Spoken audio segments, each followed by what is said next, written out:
এই ওই যে চাচা বসে আছে না, তো ওই চাচা ভোটের কথা কয়া লিখবি রে, আমরা চলে যাচ্ছি।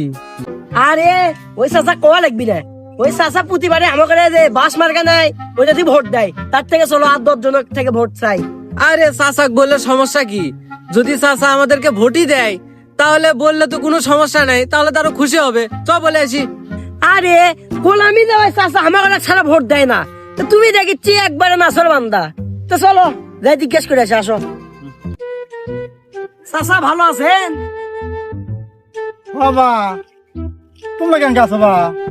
চাচা, আমার ছোট ভাইয়ের কাছ থেকে শুনলাম যে আপনি নাকি আমাদের প্রতি বছরই ভোট দেন, তা আমাদের নেতা এবারও ভোটে দাঁড়াচ্ছে, তাই না বাবা, প্রতি বছর তোমাদের ভোট দিছি, এবার আর ভোটটা আমি দিতে পারবো না বাবা। কে চাচা আপনি ভোট দেবেন না কে?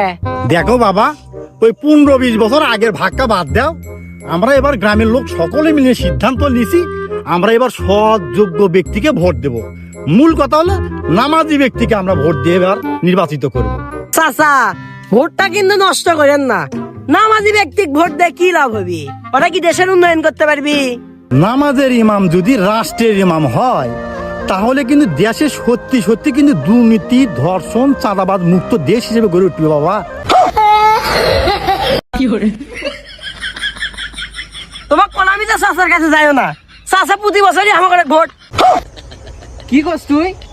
চাচা কি করলো শুনিস না? চাচা আমাকে কি ভোট দে না, চাচা আমাকে